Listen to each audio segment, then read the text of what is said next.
girlies, and welcome back to the pod. Today, I'm sharing with you some of my favorite books that I have been reading over the past few months. So, spring book recommendations. I know it's like April-ish and spring technically started, end of March, but close enough. So, today we're talking all about books. And in case you're like, oh my gosh, Carmen, maybe I've read all these books or I don't like this type of genre. Do you have other book recommendations? Yes. Oh my God, I do. Wow, crazy how stuff works. So I also have some other book recommendation episodes linked in the description of this episode, including a summer/beach read books. So books to read on the beach, books to read in the summer. So those are more like romance type books, I think. And I have a fall book recommendations, which I think those are more like mystery fantasy vibes. And then winter book recommendations, and I think those are all mostly fantasy, some romance. So after you listen to this episode and you're like, yeah, those books sound okay, but I want some other ones, check that out. So also, just to preface this episode, most of the books in here are fantasy books, and a lot of them do contain adult content. So if you are younger, keep that in mind. Just want to let you know, some of them have some like elements that aren't the best, I guess, or maybe you don't want to read if you're not interested. There is some assault, more graphic scenes in some of these books, so keep that in mind. Also, let me know what your favorite book is at the moment through the Spotify Q&A. So if you're listening on Spotify, definitely check that out, because I'm always looking for book recommendations. And recently I've read some books and they've been like fine, but also not that great, but I'm just bored, so I'm like, might as well at this point, right? Okay, so first book is one that I actually talked about in my winter book recommendations when I was talking about the books I was looking forward to for 2022. And that is the second book in the Crescent City series by Sarah J. Maas. It is called House of Sky and Breath, and it is 768 pages, so pretty long. And this book, like the first one, kind of had a slow start where it felt very like dragged out. It didn't need to be 700 pages. Let's just say that. Okay. But I honestly did really enjoy it. So I'll read you the description of it just in case you're like, Carmen, because I'm always so bad at like giving descriptions and then I feel like I'm spoiling the book. So I'm just gonna read what it says. Bryce Quinlan and Hunt Athaler, I cannot say anyone's names, please don't make fun of me, it's so bad, anyway, are trying to get back to normal. They may have saved Crescent City, but with so much upheaval in their lives lately, they mostly just want a chance to relax, slow down, figure out what the future holds. The Asteri have kept their word so far, leaving Bryce and Hunt alone. But with the rebels chipping away at the Asteri's power, the threat the rulers pose is growing. As Bryce, Hunt, and their friends get pulled into the rebels' plans, the choice becomes clear. Stay silent while others are oppressed, or fight for what's right. And they've never been very good at staying silent.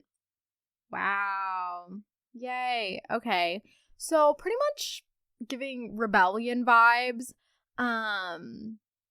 But like in the first book, so if you've never heard of this, read the first book, because the first book is talking about this girl Bryce who's like working at an artifacts library kind of, and she like realizes that she's part fae.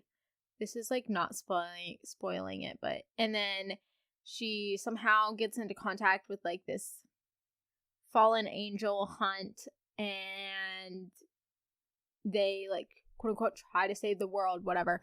So that's pretty much the first book. Second book, kind of following that.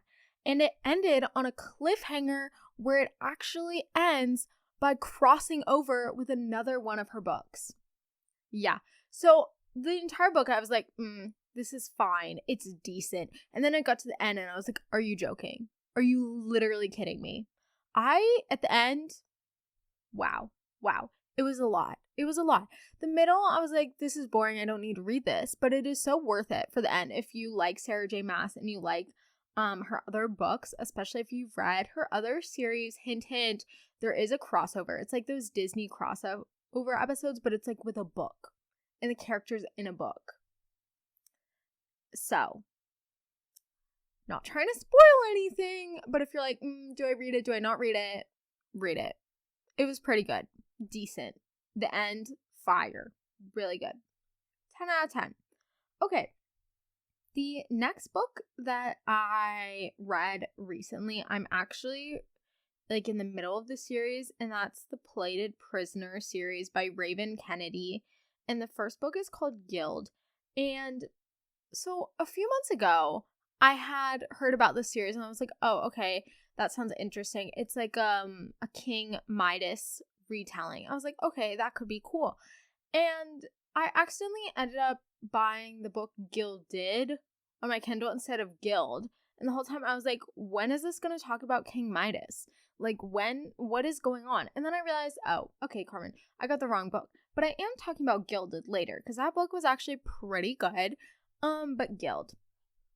This is one of the books where I would say adult content you probably don't want to read. There's a lot of like assault and unwanted sexual content and like verbal abuse and minor physical abuse, which was just a lot.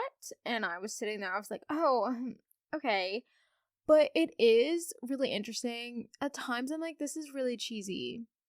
Like, I don't know. But overall, I like the story. So I was like, okay, I'm going to stick with it. And I'm on the second book now, and it's good because the main character is less annoying now. The first book, she is really annoying, I will say, because she's been like abused her whole life, and but the main character literally lives in a cage in a palace, and she's like, oh my god, no, it's fine, everything is fine. And you're like, girl, what is going on? It's literally Stockholm Syndrome. I would describe this book as glorified Stockholm Syndrome. So keep that in mind. Here's the description of the book. The Fae abandon this world to us, and the ones with power rule. Gold. Gold floors, gold walls, gold furniture, gold clothes. In High Bell, in the castle built into the frozen mountains, everything is made of gold. Even me. King Midas rescued me, dug me out of the slums, and placed me on a pedestal. I'm called his precious. Literally makes me want to gag. I was laughing every time he said that. His favored. I'm the woman he gold touched to show everyone that I belong to him, to show how powerful he is. Yeah, if this isn't giving you the ick, I don't know what will, but just stick with me. Okay. He gave me protection, and I gave him my heart. And even though I don't leave the confines of this palace, I'm safe. Until war comes to the kingdom and a deal is struck. Suddenly my trust is broken, my love is challenged, and I realize that everything I thought I knew about Midas might be wrong. Because these bars I'm kept in, no matter how gilded, are just a cage. But the monsters on the other side might make me wish I'd never left. The myth of King Midas reimagined. This compelling adult fantasy series is as addictive as it is unexpected. With romance, intrigue, and danger, the gilded world of Aurea will grip you from the very first page. So, this book, in some ways, is a little cringy, if you couldn't tell from the description, but also very intriguing. It's like the entire time I was reading it, I was like, do I like this? I don't know. But did I keep reading it? Yeah, because I wanted to know what happened. Second book, 10 times better.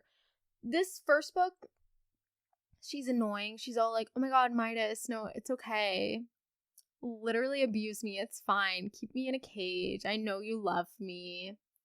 You're just like, girl.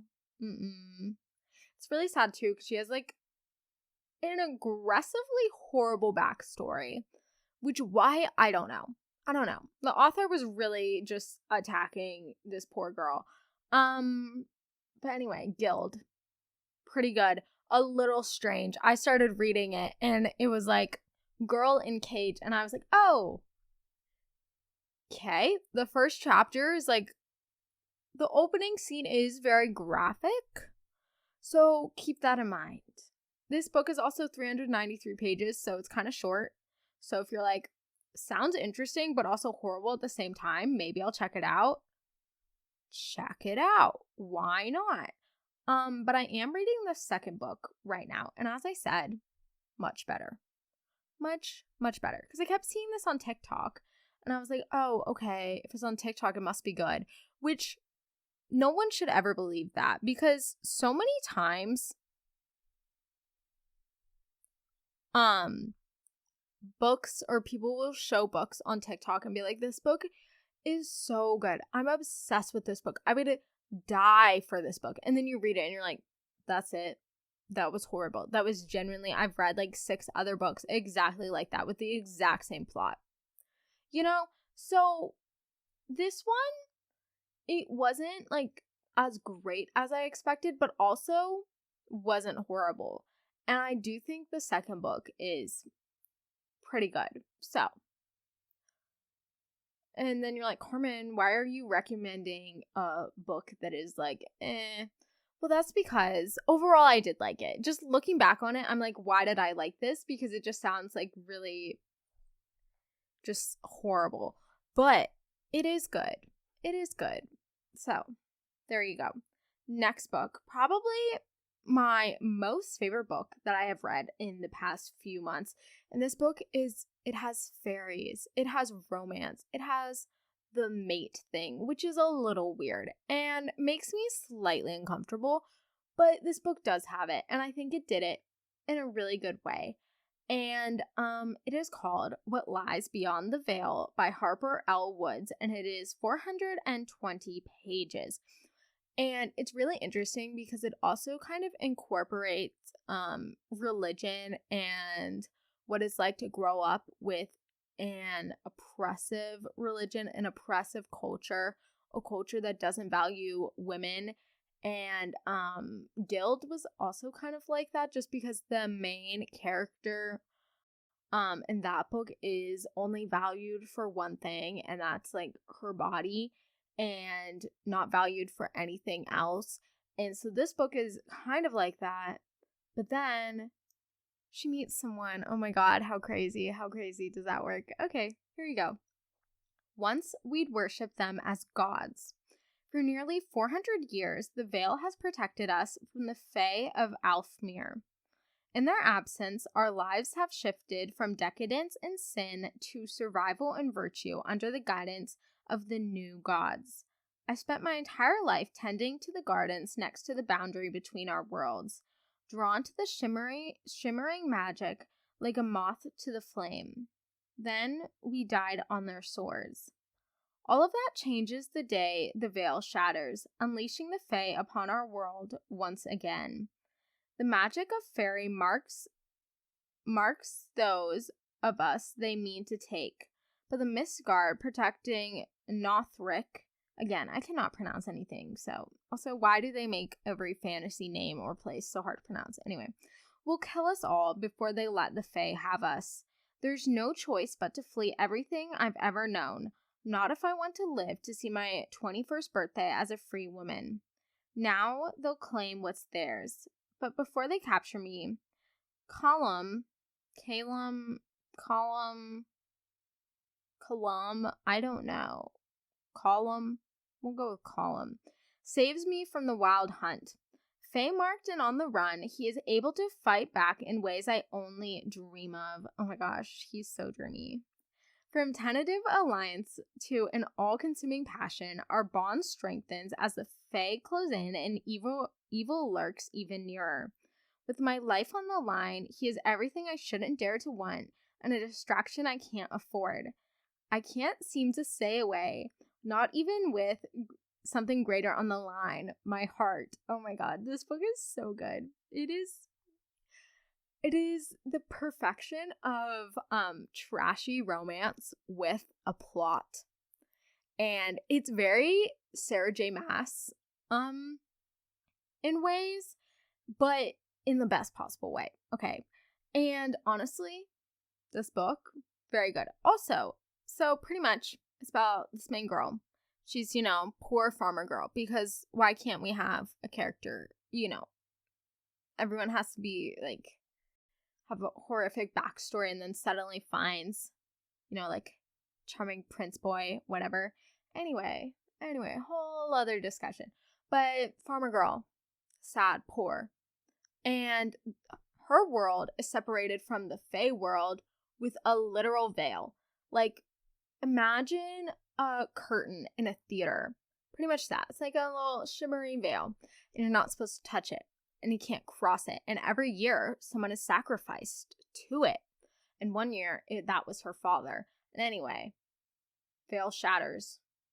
She's on the run. She doesn't want to be caught by her Fae mate because she's been Fae marked. As in, she pretty much, it means like you have like a glowing tattoo on your neck from your shoulder going down your arm. And so these soldiers are trying to hunt down all the people with those marks because they don't want the Fae to capture them. Because if they do, then they'll gain too much power. And they don't want the Fae to have more power than they already do, like over the humans. So kind of crazy. Also rebellion vibes, romance, fairies, rebellion. This main character is not that annoying compared to Guild. The Guild main character literally, she needs help. And in the second book she gets better because she's like, maybe I am wrong. Maybe this is abuse. And you're like, yes, honey. It's okay though. It's okay. But yeah. Really like this book. I think a second one is coming out soon. I'm not quite sure what it's called, but it's probably somewhere in my Goodreads. Also, linked in the description of this episode is my Goodreads. So if you're like, Carmen, I want more book recommendations. I want to see what you're reading like right now or what you read a year ago. I don't know. Maybe you want to know every single book I've ever read and read all of them. Okay, sure, whatever. I understand. It's easy to be obsessed, whatever. That was a joke. Not really.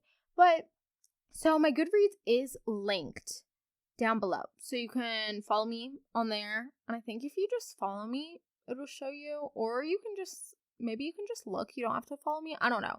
But anyway, it's linked down below. So if you want to see what, like, star ratings I gave these books, if I actually left a review, I'm really bad at that. I have not left a real book review on a book in a while, unless the only time I ever do it is if I genuinely hated a book so much or if I really loved it.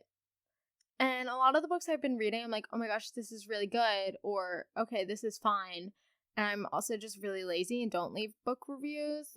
So, anyway. Okay, the next book I read is kind of like fantasy, not really. I forget what it's called. It's like where you have elements of magic but in real world. Surrealism? No, that's like an art. I don't know what it's called. But this is pretty much about, if you have not heard of it, the Atlas 6 is about like the world. Okay. And in the world, there are people who have magic, and they're sort of like magicians, but they're not called that. And every 10 years, the Alexandrian Society / library takes in 6 of the best, quote unquote, magicians in the world. And they go through a year of training them to learn knowledge on a bunch of different magical subjects about the world, and allowing them to conduct their own private research.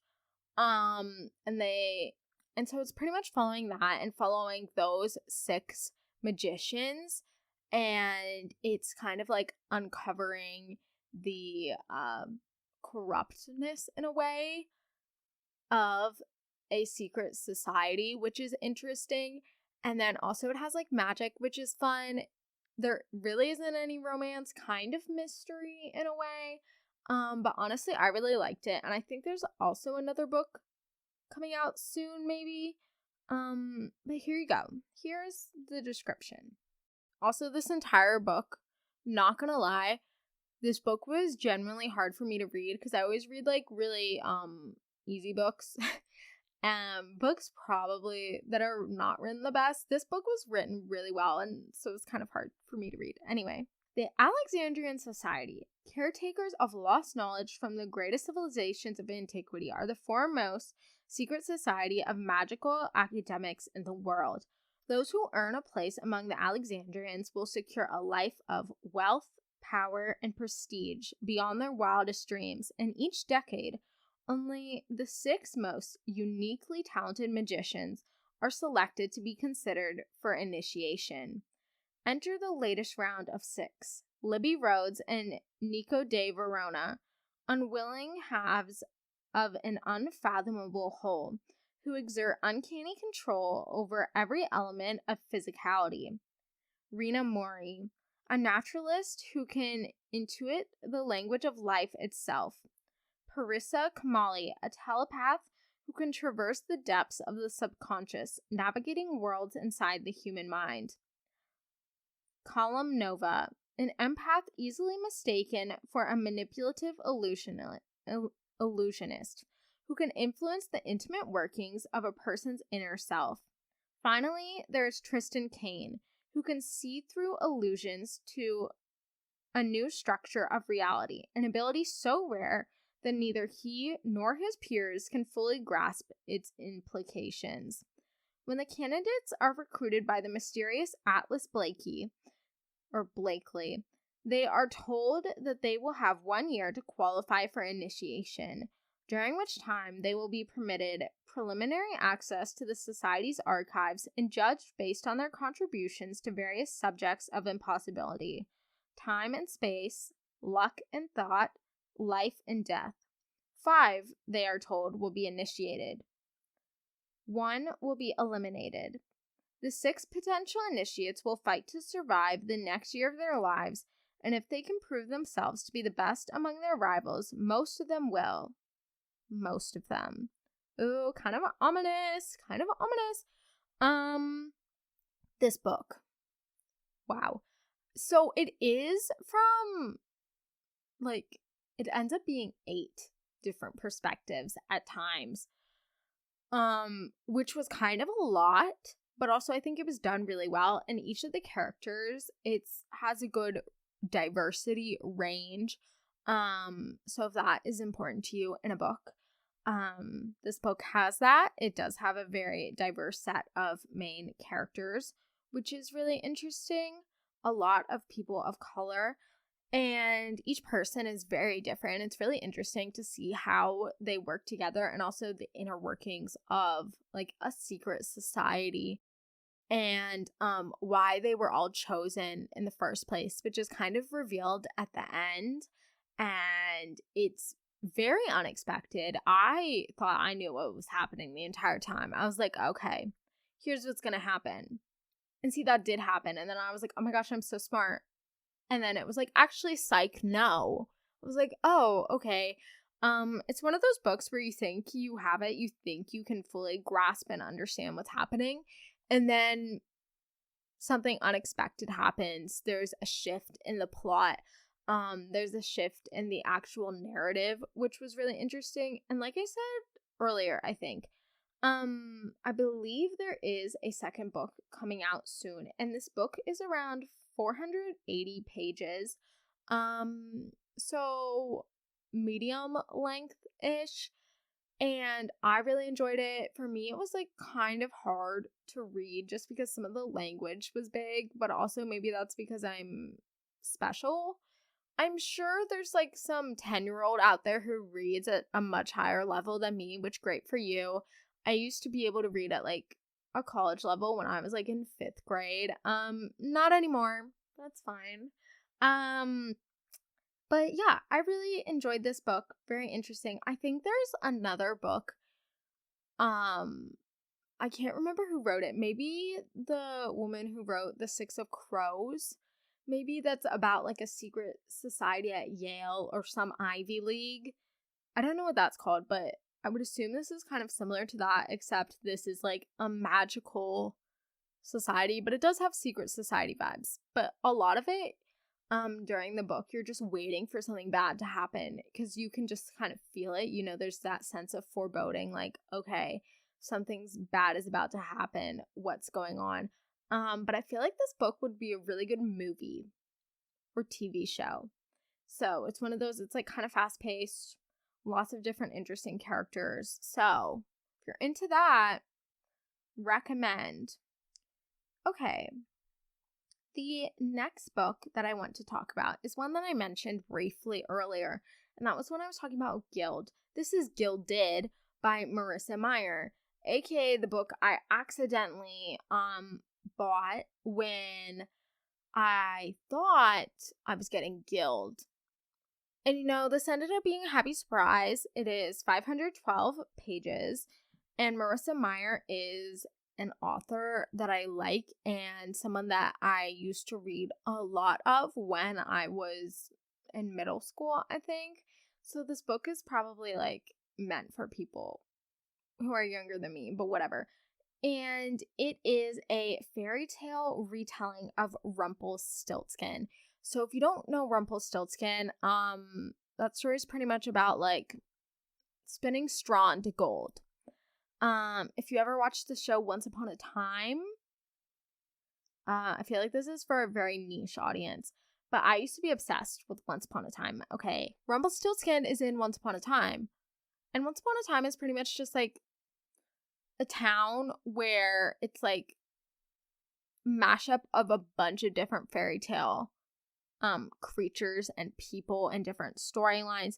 I don't know. I used to be obsessed with that show when I was like in 6th grade. But this book is about Rumpelstiltskin, but also it's like not Rumpelstiltskin, but also it is. It's really interesting. I think I gravitate a lot of the time to fairy tale retellings, like, or just story retellings in general, like the King Midas one. I read a Romeo and Juliet retelling. I've talked about it before. I feel like I'm not going to be able to remember what it's called, but it was like about gangs, and that was really good, and the author was like a college student from Penn. I just like have random facts, but I cannot think of the book. She's writing a new book, Foul Lady Fortune. Why do I know that and not the name of this book? Maybe you know who I'm talking about, but anyway. Gilded by Marissa Meyer. It's fairy tale world with a haunting retelling of Rumpelstiltskin. So, long ago, cursed by the god of lies, a poor miller's daughter has developed a talent for spinning stories that are fantastical and spellbinding and entirely untrue. Or so everyone believes.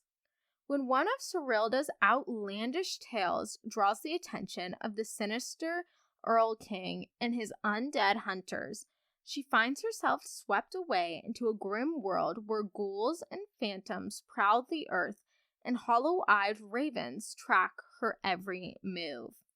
The king orders Serilda to complete the impossible task of spinning straw into gold or be killed for telling falsehoods. In her desperation, Serilda unwittingly summons a mysterious boy to her aid. He agrees to help her. For a price. Love isn't meant to be part of the bargain. Soon, Serilda realizes that there is more than one secret hidden in the castle walls, including an ancient curse that must be broken if she hopes to end the tyranny of the king and his wild hunt forever. Oh my god, this book is so cute. It is honestly so cute. And it does kind of follow a similar storyline to a lot of the books I mentioned, like poor girl, kidnapped, rescued, But also, this main character, we like her. She's cool. She's a baddie. And I actually like this book a lot. And I thought it was really interesting. Well done. Kind of has demons. Has like, 2 realms going on. And, follows the main girl who's kind of like an outcast in her village because she tells these outlandish stories like the description said, and no one believes her. But then like the stories start coming true, like it talked about in the description. She starts telling stories about the Earl King and the Wild Hunt, and then all of a sudden that becomes a reality for her and a world that she's kind of like enveloped in. So that was really interesting, and this book is around 500 pages, so kind of long. I believe there might be a second one in this series coming out soon. Not quite sure. Can't remember off the top of my head, but honestly, if you like fairy tale retellings, this book was really good, and a lot of Marissa Meyer's books are fairy tale retellings. I think that's like her genre. So if you're interested in that, definitely check out her other books as well. Okay. So this was like a shorter episode, kind of. I guess that's because I didn't talk about my week, but that's because this week, not worth talking about. Let's just say that. Did not feel going down that route, whatever. So just books today, and that's fine because that's a happy subject. But I did visit William and Mary this weekend, which was fun. So that was a good part of my week. The rest of it, not the best, not my favorite. But anyway, don't forget to subscribe or follow wherever you get your podcast. Make sure to leave a review on Spotify or Apple Podcasts. And follow me on Instagram, TikTok, and Pinterest at the Girly Girl Podcast if you want to see more from me throughout the week. Some motivational quotes, fun TikToks, updates about episodes, updates if there's not going to be an episode or what the episode is going to be in advance if you're interested in that type of stuff. And also remember to let me know what your favorite book is if you're listening on Spotify. And remember that I have linked my other book recommendation videos in the description of this episode. And also make sure you add me on Goodreads if you want to keep up with what I'm reading throughout the year, or just see what I have read in the past if you're ever looking for a book recommendation. And thank y'all so much for listening. I hope you have the most amazing week. It's April. It's almost the end of the school year. I know my school, I end in May. So, like, for most of us, maybe a month or 2, maybe 3 left. So you're almost done with school year. Keep it up. You got it. And if you're a junior, make sure you check out my episode from last week talking about applying to colleges, if that is something that is now on your mind or starting to get on your mind. But yeah, thanks for listening, and I'll see y'all next week. Bye!